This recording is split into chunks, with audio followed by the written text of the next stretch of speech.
This is the Heroic Voice, where I talk to comic book creators, people I've worked with, other interesting people, about the history of comics, superheroes, and the current state of the comic book industry. I also discuss current and upcoming projects, current events, and any other topics my guests might be interested in talking about. So subscribe and hit the like button. Help me grow this channel and promote indie comic book creators, publishers, and other people affiliated with the comic book industry. Your comments are appreciated. Get to it and leave feedback, good, bad, and otherwise. I am your host, Dennis Maloney, writer, publisher of the Heroic Multiverse, where we spotlight good girls, bad girls, super babes, and superheroics in a classic, kind of golden agey style. Grab some snacks and enjoy. This is the Heroic Voice.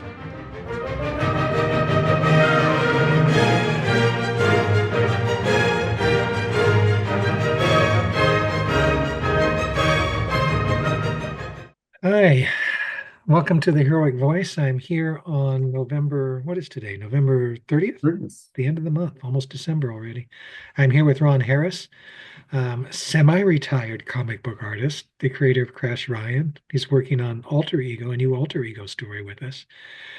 Hi, Ron. I don't know if Hi. we've ever actually met kind of face to face. Is I seem to remember one time, heavens, it must have been 35, 40 years ago, I met you at your place.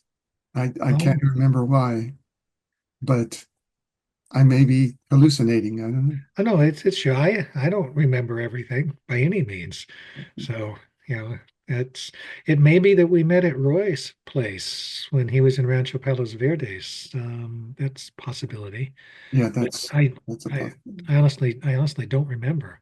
So I apologize for that. Well, let's pretend we didn't. Okay. It is good to see you. You look healthy. I hope that's true. Yes, so far so good. Okay. Likewise for me too. I've always been in good health, and I know that won't last forever, but while it does, I'm happy. Um, let's backtrack a little bit. What was the first comic book project you ever worked on?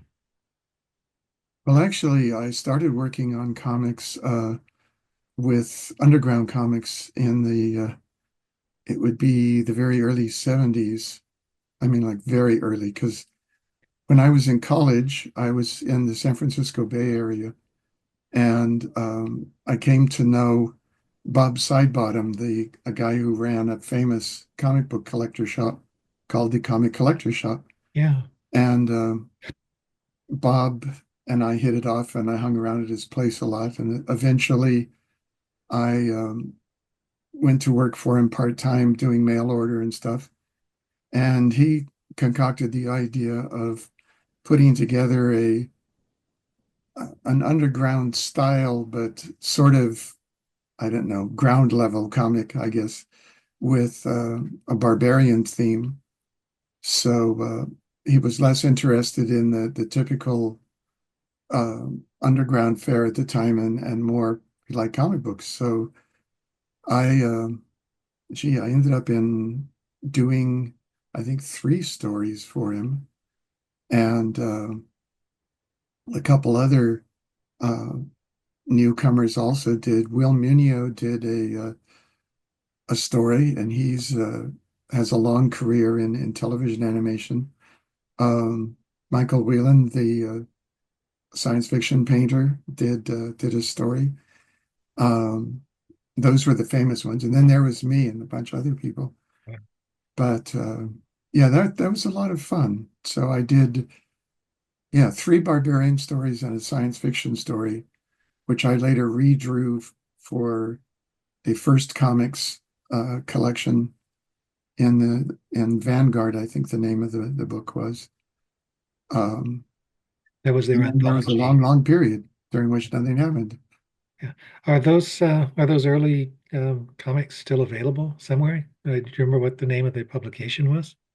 Yeah, well, the Bob's comics were Barbarian Women comics and Barbarian comics, and I believe I appeared in both of them. The science fiction retread was with a title called Vanguard, Mhm. and golly, I think that was first. That's over 40 years ago. It's a long And time. my memory, even at its best, lasted about 5 years. So yeah, so that was fun. And then I sort of did a lot of freelance this and that in illustration, did some educational comics and things like that, and didn't have much of a comics career for the next several years till I finally moved to LA. Um, so golly, I don't know when that would have been. Um, I had been going to the San Diego Comics Convention and always would run into Mark Evanier and a crowd of guys like me who always hung around with him. And it was he who said, if you really want to get into comics, you either have to go to New York or you have to go to LA. And I was scared to go to New York. And so I went to LA and gradually got a couple of small jobs doing educational comics. And then when Mark became the editor of the Hanna-Barbera titles that appeared in Europe, I drew a couple of those and inked some of them. That's where I got to ink Mike Sikowski, which was a real thrill to me because I had not been much of a Mike Sikowski fan since all I knew of him was the JLA, which I didn't like that much. And when I saw his pencils, I thought, God, this guy is really good. It was. It was really So good. I did the best I could. A couple of them came out pretty good, and it was on uh, Hanna-Barbera strips like Wonder Wheels and golly, what was that other one? I did do one Scooby-Doo one, which is entirely by myself. But yeah, so I did that on and off and the odd job here and there, and eventually connected with Roy and with Mike Friedrich, who at the time was being a comic book agent, the world's first, I understand, or at least the country's first. And he got me a couple of gigs, and so my career sputtered along for the next several years. What was the genesis? It was Crash Ryan, right? The Yeah, yeah. Epic Comics. Wow. That was that was really lucky. My I had been a member of an amateur press group called APA 5, which had amongst many members um, Mark Verheiden and Chris Warner, who went into comics, Mark Bagley, some guy named Frank Miller was one of them. Who's that guy? Uh, Never heard of him. yeah, he Must had have just some burst on the scene upstart and then kid. faded away quickly or something. And yeah, and Paul Chadwick. And Paul and I were roommates down here in LA for a long time. And he had arranged a deal um, through Mike Friedrich to do something for Marvel. And when Epic came along, Mike arranged a deal with them, and it was like my dream come true because basically I wrote it and I drew it and created it and owned it and um, was probably paid royalties for all 25 copies that sold. I But remember it it. was I it liked I was liked fun. that book. That was back when I was basically buying everything that Marvel published. You could afford to do it back in those Yeah, days. that's mostly who bought the comics were people who were buying everything. Yeah. Yeah, it was an odd deal. I think that they picked it up thinking they could have a another Rocketeer, dream on, and the because it was 1930s and stuff like this. But during the whole time, there was one single request for an editorial change, a face on one of the covers, and the rest of it, I did it and I sent it to them and they printed it, and yeah, that was great fun. That was like the high point. After that, it was working like real people, where you had real editors and writers and stuff. So how did you had the connection with Mike Friedrich, who was Roy's agent at the time? How did Alter Ego come about? Do you remember from your point of view how what happened? I I don't remember clearly the very beginnings of it. I know that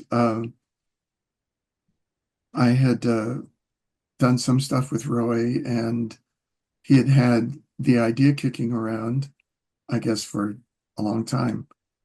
And it really was a like one thing leads to another there. The editor at first was Mike Gold, if I remember properly. And he Sounds liked, right. Yeah, is that right? that He sounds liked the right. concept. And so we did a pitch, and Mike and Roy did most of the doing, and we got the job, and I drew it, and I inked the first couple issues, and then um, our son had been born, and I never was a speed demon, and that slowed us down considerably. So the last two issues were inked by Rick Burchett. Is that how you pronounce his name? I think so. It's spelled that way. I Burchett, never Burchett. met him. Yeah. He was another of Mike's stable, Mhm. and nothing happened for 20 some years when we did that revival. It was well, Alter Ego was an issue. Roy told me once that he had never actually intended for it to be merely a four-issue miniseries, but for whatever reason, First Comics decided that that would be it. I don't know if it was sales or what the rationale was, but I was happy. It was what 25 years later that we Yeah, did that fifth 25 years. issue um, with, and that one was. Well, the first four, describe it for people who may not be familiar with Alter Ego.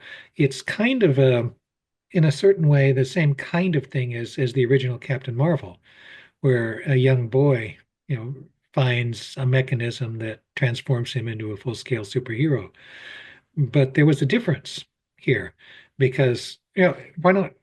Yeah, it's a very meta concept. And, I think that the greatest appeal would have been people uh, like Roy and me who are now starting to die off. So there goes our fan base. But the idea was the kid in modern day 1986 Los Angeles who likes Golden Age comics uh, finds a mysterious Golden Age comic shop and ends up in finding a superhero mask tied in with a Golden Age comic he never heard of, which when he puts on the mask transfers him into the universe of the 1940s characters.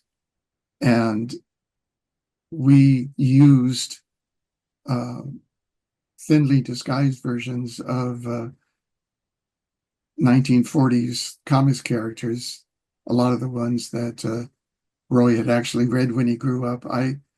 He's old enough, older enough than me to have actually read them, whereas I read them later in reprints and out of the 25-cent bin and stuff.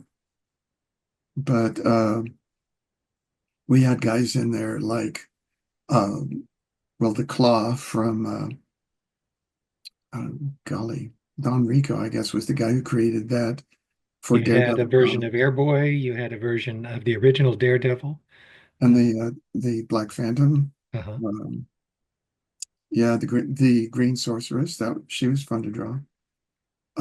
Yeah, and Jungle People, we had Camille and uh, one of the boys, I can't remember which one of them, but the names were changed slightly in order to not offend anybody.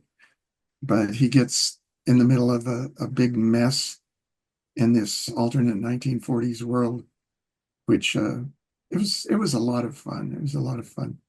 And I suggest if your listeners have not seen it, that they ought to go to you and buy copies. Yeah, we have actually a couple of different versions of it. We actually have a few copies of that original first comics series that they can get from the website. We also collected it at Roy's instigation into a trade paperback. Mhm. That's available. That's still in print. And oh, there it is. Hold it up a little higher. All we saw was the top. There it is. And who's that cover by? I think hey, it's signed Ron Harris. Ah, So, and and it's only out 20 years ago. when the 25th anniversary rolled around, we reissued a 25th anniversary edition that would lead into an all new fifth issue, which you know, we'll put that up on the screen if you don't have a copy there so people can see it. That's also still available. In that issue, um, our boy, what was his name? Uh, Rob. Rob, Yeah. Rob what? Rob, I'm I'm blanking. going to have to look up my own character. Yeah, Rob Lindsay. Lindsay. Rob Lindsay. Yeah, Rob Lindsay. He was always Okay. Rob to me. We were on Uh, a first name basis. anyway, he finds himself in a world of detective comics, right? Uh, Yeah, crime comics. crime One comics. of the ideas that Roy was playing with that um, was so much fun was that as we went through different issues of the comics, we would go through different chronological thematic periods of old comics. So during the wartime, it was superheroes. Then after the superheroes, crime comics took up. And then after crime comics, romance and stuff like that, and horror comics and so on. So the alternate universe would also, it would move through these various thematic eras. And then every time that Rob came back, he would be gobsmacked again because it would be a whole new world. So in the crime comics one, which I really loved doing because I love that straight business suit stuff. Um, he lost some of his powers like 50s superheroes did. He it was in a grimmer, darker world, and he ran into Mr. Crime, the famous host of Crime Does Not Pay, who has his own little tricks, surprise tricks. So I won't. Hey, don't give it away. You know. But yeah, that was a lot of fun. And then um, Okay, now we're about to get into the projects that are on the drawing board here. A sixth, seventh, and eighth issue of Alter Ego. yes, issue number 6. Issue number 6 is almost done. It's only been like 35 years, I think, since we started it. But um, yeah, it's been taking quite a while to draw. But Roy did finally send you the plot he had in mind for it, I gather. Yes. Oh yeah, yeah.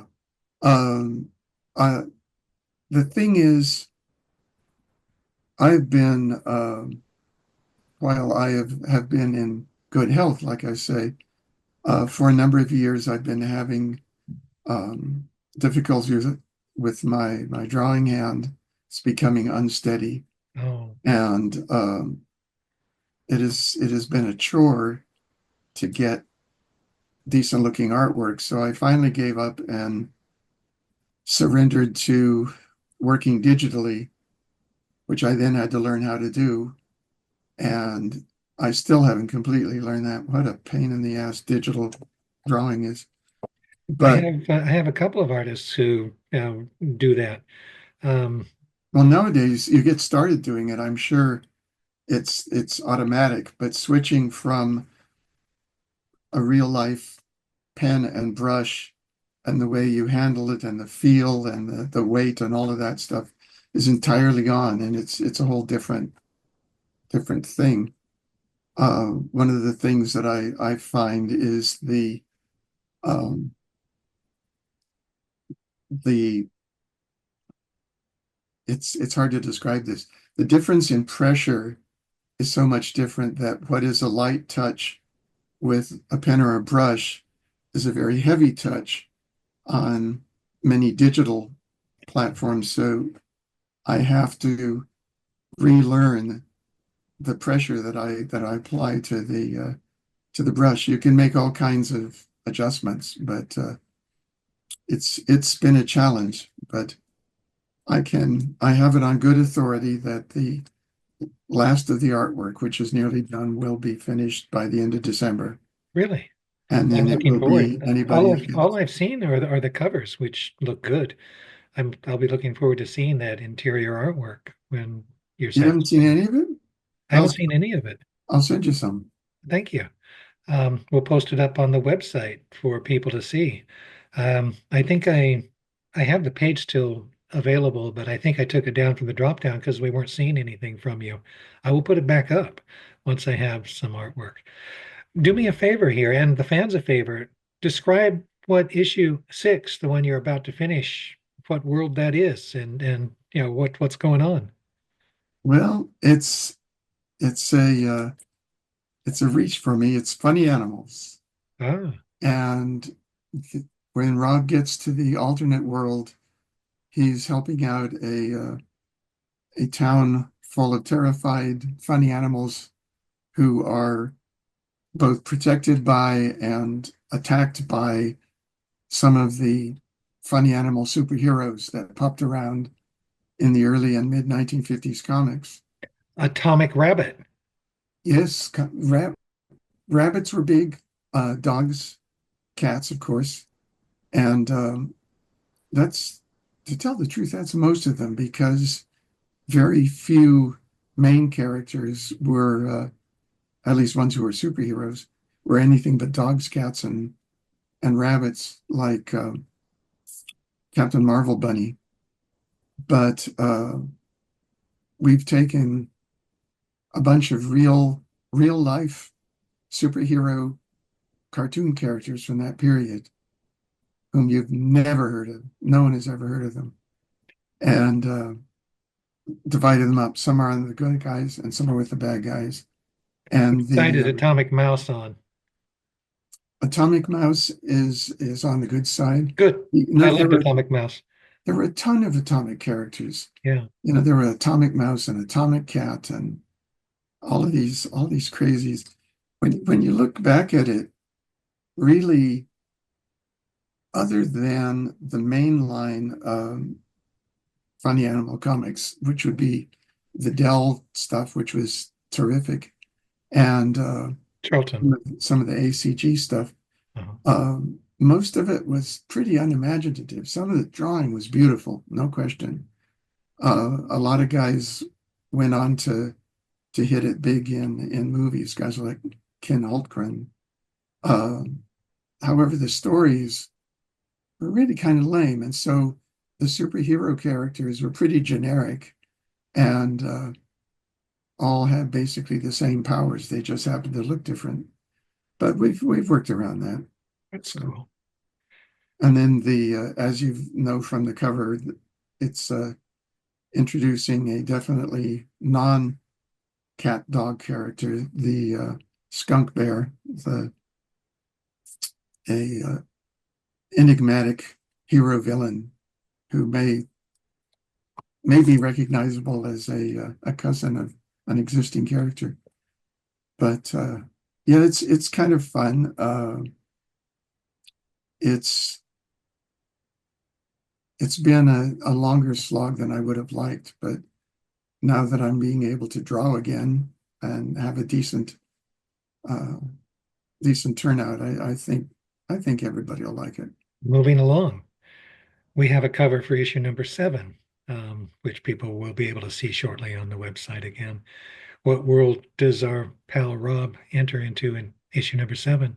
Well, number 7 is the romance world, and that one is still shrouded in mystery. Then tentatively the one after that is the early 50s horror comics. Okay. And we also have a cover for that, which people will be able to see. Yeah. on the website. That's probably going to be ready in 2038. If we're all still alive, then oh my goodness. I will I expect to program be, but my we'll see. painting machine to. Oh, all righty. Is there anything that you would particularly like to point people to, something that we haven't talked about here, some work that you've done? Well, there's there's not a whole lot of stuff that I've done out there for the oh golly, after our son was born and I was doing comics with Roy, doing Infinity Incorporated and Young All Stars, which was a great book. I liked that one a lot. You did Um, do work on those. I remember that. Yeah. I So just couldn't. I mean, you either got to be super, super fast or super, super good, and I was neither. And I couldn't make enough for a decent living with a family. So I went into background design and storyboards for TV animation. At the time, there was a huge boom. I don't know if people remember cable, but cable was really hot, and there was a craze for strip programming, like 52 episodes a of some feature, selling it to one of these cable things. And this led to a demand for all kinds of um, animated TV series. And most of them, I would say like 99% of them, were based on existing properties, toys, in other words. So I ended up in working for a company called Deke Animation, spelled oh, DXP, yeah. and The they they lived off of toy companies. And so I ended up in working on, golly, I can't even begin to tell you how many Mask and Carmen Sandiego and Lady Lovely Locks and anything that came down the pike. My favorite was a series that's was a co-production with Scottish TV called The Hurricanes, which was a soccer show. They thought with World Cup being in the US that soccer was going to take off, so they did this co-production, and I got to art direct and even direct a little bit of that, and I had a ball. That was so much fun. uh, And well, soccer did eventually catch on here, but it wasn't then. So yeah, soccer did, but the Hurricanes didn't. Although I still have the Hurricanes, the unwrapped, pardon me, the unopened Hurricanes paper plates for your party. So that is probably the only still extant piece of Hurricanes memorabilia. But yeah, so I did that, and then a friend of mine started working in not animation, feature special effects. And I spent the next several years doing a lot of um, boards for effect sequences for different movies, like the Addams Family movies. And I don't know if anybody remembers Point Break, which had Swayze and one of the other guys in it. We worked on that one. Um, a lot of a lot of films, basically, they would subcontract to my friend to do the effect sequences, and then I would board them, and he would produce them. And then finally, that petered out, and I worked as a sign artist at Trader Joe's for 10 years, and was injured on the job, not by a sign, and that was like the end of that. So since then, I just kind of flopped around and attempted to finish Alter Ego number 6. All righty.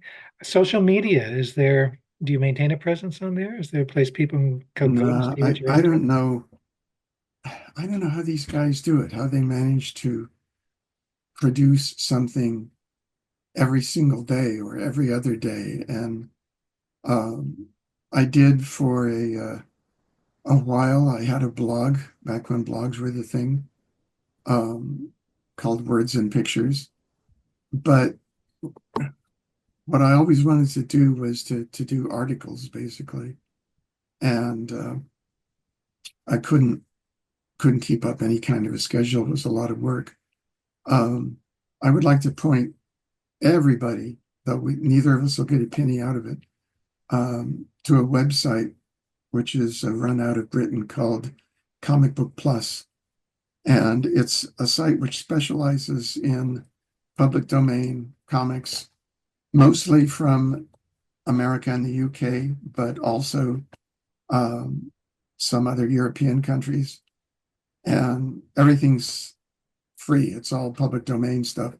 So there's 10 zillion um, Golden Age comic scans and lots of um, foreign language stuff. And I, over the years, became really interested in the way that different styles of art and different artists drifted back and forth between the different countries. Like for years, Britain had a huge group of Spaniards and Italian artists working in their comics. And we had a couple Italians over here, even. So I started researching comics and reading Italian comics, especially, and doing articles on them. And then I became more and more interested in British comics. And so I would write, stuff like that that came to mind. Um, there was a British fanzine called Sequential, which died after like 4 or 5 issues. But in the last issue, I did this big um, historical article on a British art studio that produced a lot of the British comics, and I got to interview the like 2 or 3 surviving members from those days, and that sort of thing really means a lot to me, even though it's totally makes no money. Um, Being able to get in and learn about the history of comics all over the world and then write about them, um, that's really satisfying. Comic Book Plus, Bookplus.com, guys. comic book, is it a com or is it a It's co .com. dot uk? It used to be .co.uk, but now it's a .com. Ah, okay. So comicbookplus.com. Yep. Yeah. All righty. Well, Ron, it is a pleasure to see you. I'm really looking forward to seeing that our work on Alter Ego 6.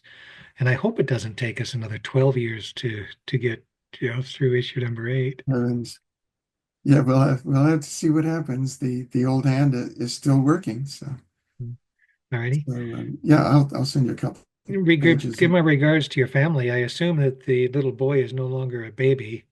No, no. Both of my kids are in their early 30s now. One works in movies, as works on production, and he lives locally still. And the other one works in security in Minnesota Oh my goodness. because he wanted to live where it was cold. And we all said, okay, bye. But All righty. we, All righty. we do visit. We do visit. All righty. Well, thank you so much for being with us. Well, thank you for, And let's plan on doing this again when, that new issue of Alter Ego actually becomes available. sure. All Yeah. righty. All righty. Have a good night. Have a good weekend. And good night to you. It's good to Thank you see very you. much. Okay. Bye-bye. Bye.